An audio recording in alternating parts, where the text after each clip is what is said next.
Hi and welcome. Today I have another piece in my crappy paper art journal, and so I'm covering the page because it just is really crappy paper. But I do want to use it, so let's not waste it. I got this recommendation from a viewer of this glue to glue down lightweight paper, because mine, I don't know if you ever had the same problem, it bubbles and doesn't lay down very clean. So I am gonna be gluing down some old book paper, so I thought now is the time to use it. I like that it's got two edges. One is, or applicators, one's kind of fat and almost like those old rubber glue, cement glue things, kind of like that. So I'm applying a generous amount of the glue, and I'm going to add my old book paper. Now it will overlap a little bit, so I'm going to come back and add a little bit on my page that I just laid down, just so that I won't have a problem adhering this new piece. I try to line up my lines so they're in line with each other, and I have to say I was very impressed with this glue. I'm going to be adding it to my Amazon storefront, so if you want to try it out, the link will be there. Costs the same to you, it just gives me a little bit of commission. It's a Tombow product, which I do like. I use Tombow glue sticks, but this is really good. I recommend it. Okay, so I'm gonna start collaging. Most of what I'm doing today is just gonna be collage. I do a little bit of embossing and adding some texture paste, because I just like to do that. But most of it's a kind of a collage piece.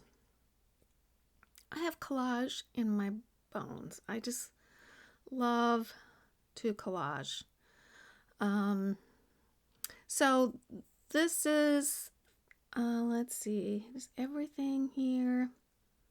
I have the book paper, and I have a Tim Holtz number strip, but everything else is a printed digital item. I buy them all on Etsy, and then I print them on 90-pound white cardstock and cut them out. I did use some embossing powder. That is copper. I thought that looked really good with the piece there, so I did use copper. And yeah, everything else is digital downloads. This piece is from a receipt piece. I just love this, like, ledger. I use it a lot. And so just little bits and pieces here and there I'll be using. This piece here is one of the tag downloads where they're taking a bunch of different old papers and creating digital tags with them. So that's what that one is. And then I have some numbers. And then one of the Double Helix Girls flowers. I do put vintage photo around the edges of everything I'm adding. And I'm going to be putting everything down, well, most everything down, the background pieces, before I add the texture paste. Most of the background pieces. There's a couple that go on top.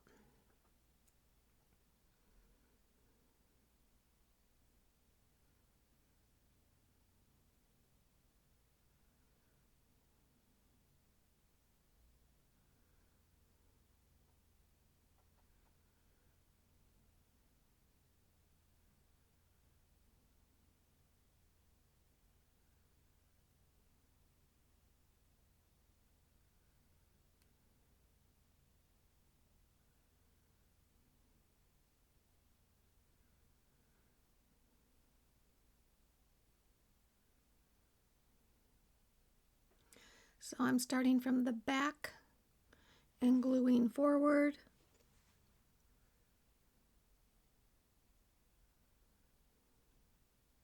I think I just do these 3 pieces before then we'll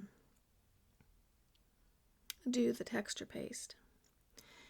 And I don't know what's going on with Tim Holtz texture paste. The Crackle anyways. I can get the regular texture paste, but the Crackle, I actually just placed another order yesterday, and I wanted to get the Tim Holtz Crackle paste, and again, I could not get it. So I am using the product from Ranger. It's different. It's not as thick.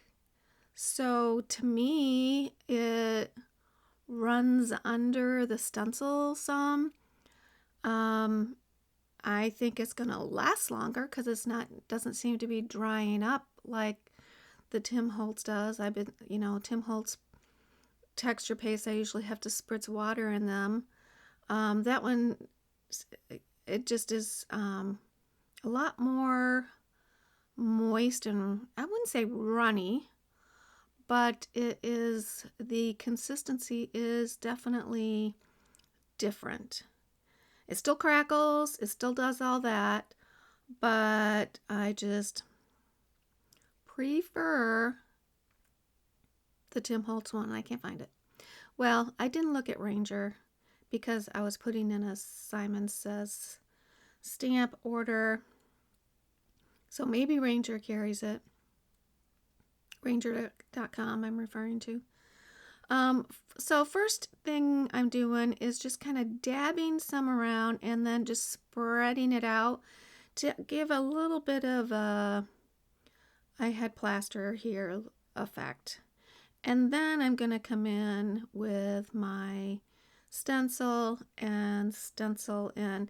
And my trick for doing this is I dab a little bit on, and then as flat as I can hold that little trowel thing there, blanking on the name, I just hold it real flat so it will kind of skip and not spread, but just kind of skip across. And I don't press hard. Okay, so now I'm coming in with the Ranger texture paste. Now it looks like it's going on great, but it is running and going underneath not running, but spreading a little bit underneath the stencil. And it just doesn't look as clean. I don't know. That's my thoughts on it. I'll have to look to see if Ranger has it because I did not see it at Simon Says Stamp. So I put a little up top on the right and a little down low on the left. And I'm going to let that dry. And I'm going to come back with the stencil and add some color to that texture paste. Now maybe I didn't have to do that because from the camera it looks really good white, but I don't know, from my view down when I was doing it, it just seemed like I needed to add some color to it.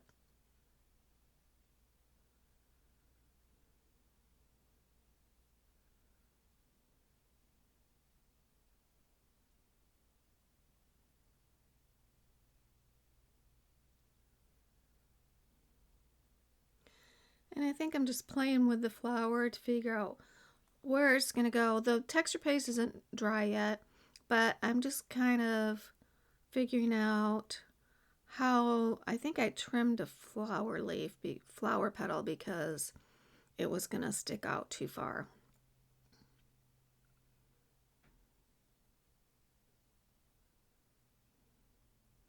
And now I got to let that dry. Or I don't think it's dry yet. I think I'm still playing around. So I'm going to add one of these remember I cut out waffle paper? I call it waffle paper on my Cricut. Well, sometimes it leaves little edges, and that little one with the round hole is one of them. Oh, yeah, I should mention that you should always make sure you remove any texture paste that might be in the fold of your paper. And so that's just what I did right there.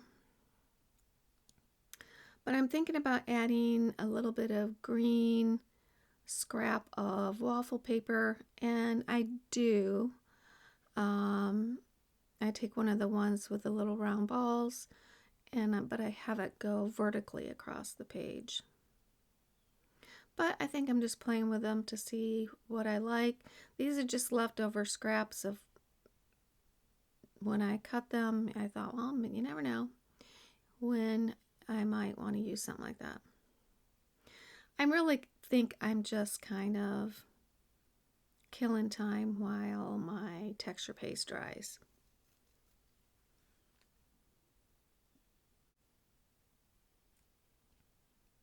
So my texture paste is dry, and I'm taking the same stencil. It's all cleaned and dry, and I'm just going to add a little bit of color onto the texture paste just so it doesn't look so white. You could do that with vintage photo or old paper, even antique linen. I decided to use green, shabby shutters to be exact, and just to give it a little bit of color.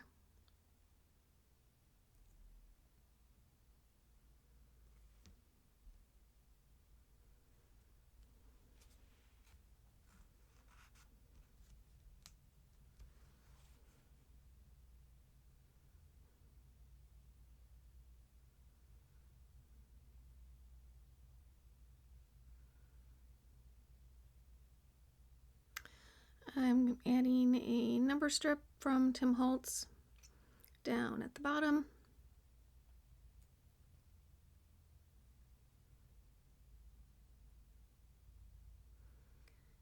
And adding some vintage photo around my flower I'm going to use.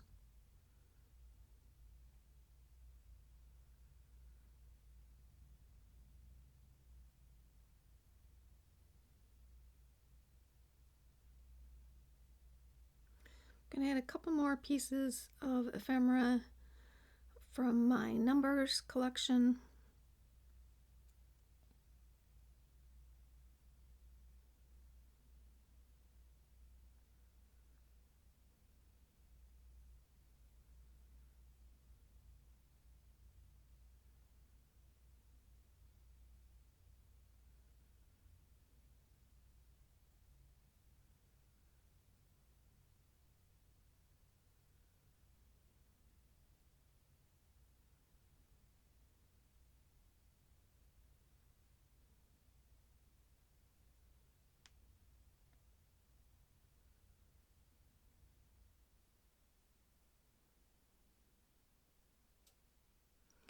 And then a scrap from when I make my waffle paper. And I'm using a green piece since I've added a little green already to my piece.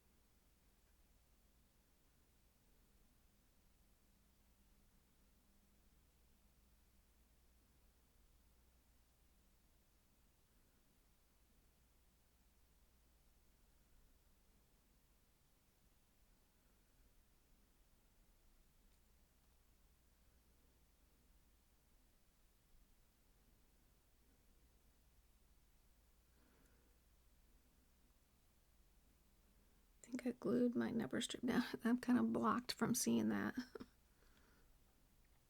So I'm going to add this flower, and I don't want it to be flat down. I want it to make it look a little dimensional. So I will be adding a few of my shallow 3D dots that I found.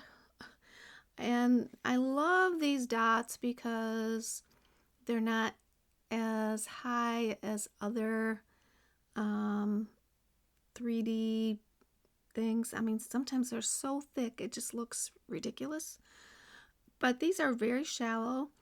I'm almost thinking like 1/8 inch. And it comes in two circle sizes. This is the large. The package contains both sizes. And I just love them because I think is the perfect amount of dimension to something without making it look crazy. So I do love them. They're in my Amazon storefront. And again, that doesn't cost you any more to get them there. It just gives me a little bit of commission to help pay for my art supplies. I do add glue to the lower part, like the leaf and the stem, just so that it doesn't rip off. I don't want the whole thing to be coming away, just the floral head.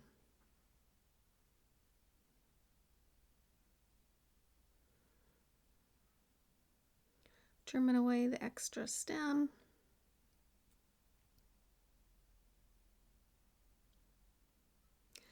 And then I'm going to add a little bit of vintage photo around the entire edge.